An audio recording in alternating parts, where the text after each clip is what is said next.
Réflexion autour de l'avènement d'un autre port de paix. Ou vision nouvelle pour une autre métropole du Nord-Ouest. Signe de puissance, par excellence, l'argent représente, pour les sociétés humaines, une ressource indispensable. Il est l'instrument qui permet la matérialisation des idées et des projets. L'argent est indispensable dans ce monde où tout est question d'argent. Alors que peut-on offrir à une communauté qui a besoin d'argent pour son développement si ce n'est l'argent lui-même ? La commune de Port-de-Paix, ville historique et jadis prospère, a besoin d'idées neuves et progressistes susceptibles d'accoucher des projets viables en vue de son décollage. Comme à la volonté, il faut le conditionnement, il faudra, pour y parvenir, des ressources financières et économiques dont on ne peut aucunement se passer. C'est dans ce sens qu'abondent les réflexions qui suivent. Considération générale. À la lumière des actualités mondiales, rien n'a changé dans la logique des marchés, qu'il s'agisse des théories et des pratiques qui font gagner ou perdre. Les mentalités et les comportements qui y sont associés continuent d'animer le cours des politiques, de créer des richesses ou de basculer l'être humain dans la déchéance. Si le propos de Pierre Caron de Beaumarchais, à savoir ce sont les idées qui mènent le monde, tient toujours la route, il n'en demeure pas moins que le numéraire reste et demeure la pierre angulaire, l'élément incontournable sans lequel aucune idée ne peut s'incruster dans la glaise du réel. On pourrait dire qu'il n'y a rien de tel que l'argent. Mais, en dépit de tout, les idées précèdent l'argent en ce sens que toute œuvre humaine, avant même sa matérialisation, s'inscrit dans un processus d'idéation et de conception. Inutile de signaler que le malheur, le bonheur, la richesse, la pauvreté viennent de nos idées. Certaines permettent de construire un monde meilleur, tandis que d'autres constituent une menace pour le monde. Bref, les idées élèvent ou abaissent, construisent ou détruisent, éveillent ou tuent, selon leur nature. Donc, l'argent adopte le comportement et prend la forme que les idées lui confèrent tout en tenant compte que l'argent possède une dynamique qui lui est propre. Ainsi, il incombe au pays où sévit la misère de s'inspirer d'idées fructueuses, belles et bonnes, afin de construire une société et une économie capables de relever respectivement le défi de l'éducation et celui de la pauvreté. Il est également important de noter que les idées seules ne suffisent pas, elles doivent être mises en œuvre de manière efficace et efficiente pour générer de la richesse.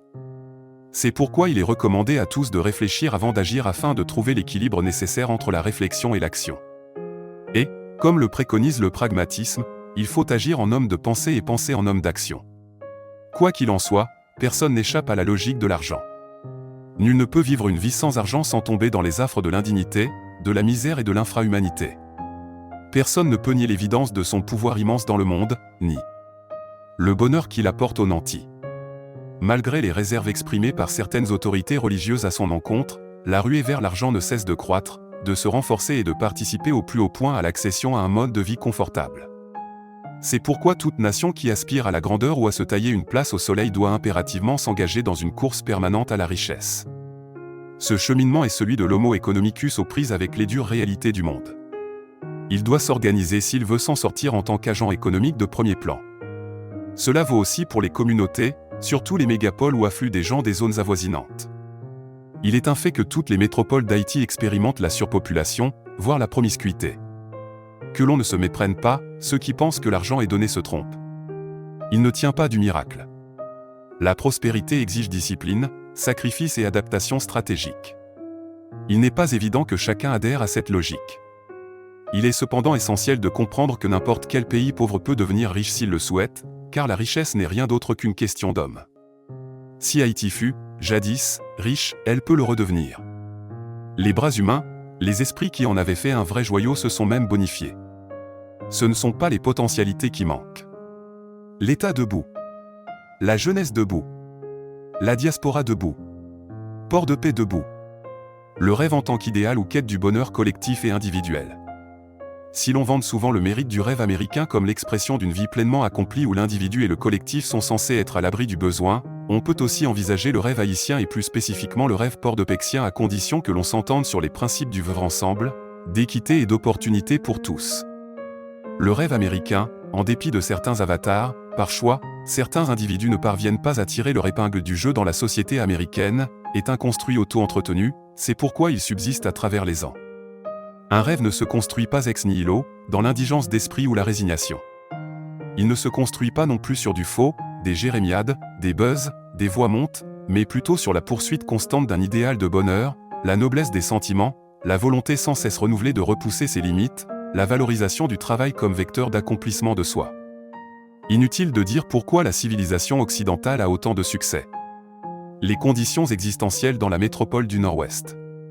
Tout bien considéré, il est extrêmement difficile de vivre à Port-de-Paix, la fière cité de François Capois, l'un des titans de la révolution haïtienne qui s'est déroulée au cours de la période 1791 à 1804.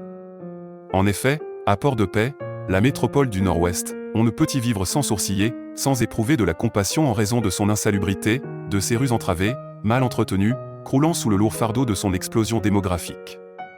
Port-de-Paix, en effet, est pleine à craquer. Non seulement elle succombe sous le poids d'une surpopulation alarmante qui interpelle les consciences, mais elle fait aussi face à des déluges périodiques qui participent au plus haut point à des événements dramatiques, dont la destruction des vies et des biens. Jusqu'à ce jour, aucune infrastructure digne de ce nom n'a été réalisée pour contenir ces pluies abondantes, pour parer au phénomène des inondations, au glissement de terrain, à la dégradation de l'environnement, en un mot, aux catastrophes naturelles. Ajoutons à ce décor, l'obstruction des embouchures, des canalisations et des égouts dus à la construction anarchique des maisons, aux déchets ménagers et industriels. C'est aussi une question d'hygiène publique. Bien entendu, nous ne sommes pas les premiers à nous exprimer sur le sujet. Beaucoup d'autres l'ont déjà fait avant nous, en apportant des perspectives diverses et des analyses approfondies.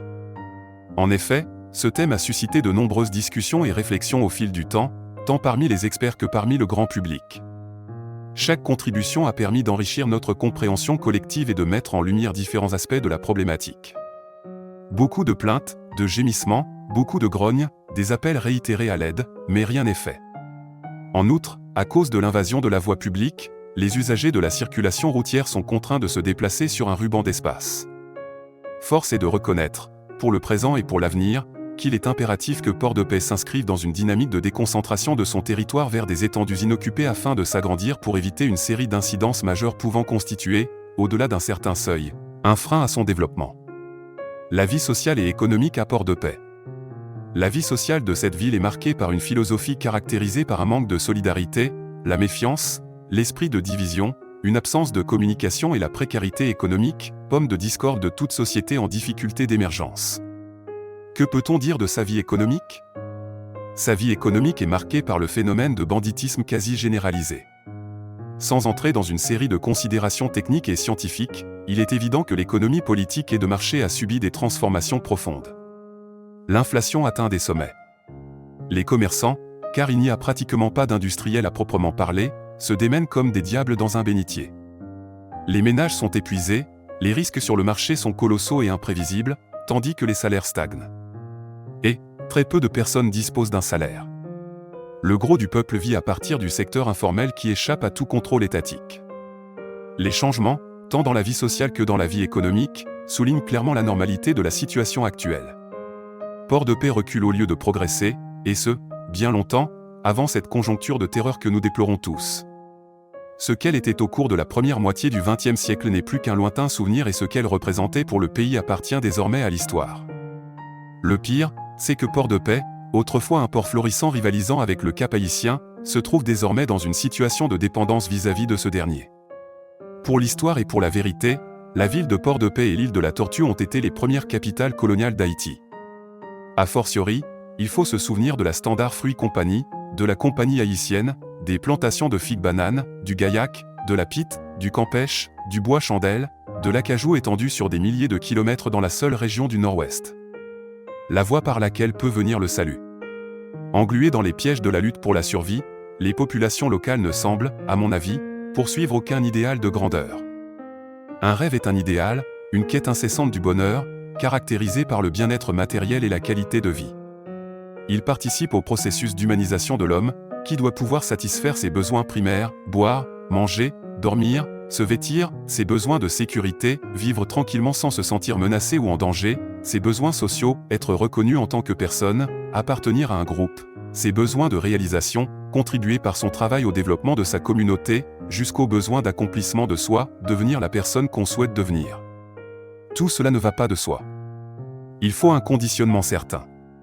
C'est là qu'interviennent les avant-gardistes, ces personnes qui pensent, qui luttent et qui investissent pour créer de la richesse et qui ont des idées prodigieuses. Il faut commencer par identifier toutes les potentialités du département, puisque le rêve port-de-paixien est, par rayonnement, celui de tout le département. Cela inclut les ressources humaines qualifiées, l'agro-industrie, les ressources du sol et du sous-sol, etc. Elle inclut tous les moyens permettant de créer des emplois pour les habitants car, sans le travail, le rêve est un vœu pieux dans un Nord-Ouest qui n'est pas compétitif par rapport aux autres départements.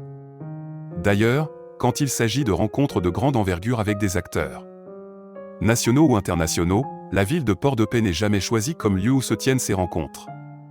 C'est un signe fort du désintérêt porté à son égard, d'autant que certaines régions du pays jouissent de privilèges notoires tandis que d'autres sont systématiquement désavantagées. Dans la perspective d'un changement réel pour le Nord-Ouest, Port-de-Paix a besoin de s'organiser. Il lui faudra fortifier ses remparts. Acquérir à sa cause des personnalités publiques valables tant à l'intérieur qu'à l'extérieur pour gagner des batailles. C'est pourquoi elle a besoin d'un leadership fort, éclairé, d'une vision claire et d'une ferme volonté d'innover. Parler de leadership, ici, revient à parler d'hommes de poids, multidimensionnels, de confluence dotés d'esprit d'initiatives audacieuses pour remuer cette montagne gigantesque qu'est Port-de-Paix, dans son état actuel. Cela signifie créer des conditions favorables à la reprise économique, encourager l'émergence de leaders locaux capables de porter des projets ambitieux, de mobiliser la communauté autour d'objectifs communs, investir dans les infrastructures de base, portuaires et aéroportuaires pour rendre la ville plus attractive et plus fonctionnelle, mener des campagnes de promotion pour faire connaître les atouts de la ville et attirer des investisseurs, des touristes, et établir des partenariats avec des acteurs nationaux et internationaux pour bénéficier de leur expertise, de leurs ressources et de leur réseau. Cela nécessite une volonté collective et des efforts soutenus pour reconstruire la confiance, stimuler l'innovation et encourager les investissements. L'intelligence, l'argent, n'ont pas de frontières ni de nationalité, le génie n'est ni noir ni blanc, la science n'a pas de patrie ni de statut social. Tout ce qui peut se réaliser ailleurs peut se réaliser aussi ici. Il convient de mentionner, en passant, que nous évoluons vers un monde complexe qui ne donne aucune chance de laisser prévoir ce qu'il sera demain. Il devient évident pourtant que nos besoins en alimentation etc. ne seront pas nos seuls besoins prioritaires. Les surprises que ce monde nous réserve seront d'autant plus déconcertantes que notre refus de nous intéresser aux questions qui touchent à notre destin persistera. S'exprimer au sujet de son environnement ne fait jamais l'unanimité. Cela peut susciter des réactions divergentes dans la mesure où cela offre la possibilité de rester ou de se retirer en fonction de sa zone de confort. Mais il arrive un moment où le partage des opinions, l'expression de ses préoccupations est essentielle pour promouvoir le changement et le progrès au sein d'une communauté. La production des préoccupations, bien que critiquable par moments, pose de vrais problèmes. En ce sens, ce texte se veut une contribution pour l'avancement de la communauté port-de-paixienne. Notons que l'État haïtien a du pain sur la planche. Vive l'unité de la famille haïtienne, vive la cohésion sociale, vive l'égalité des chances. Haïti rencontre. Hérol Claude Jean. Fondateur et premier président de la Chambre de commerce et d'industrie du Nord-Ouest. 1999.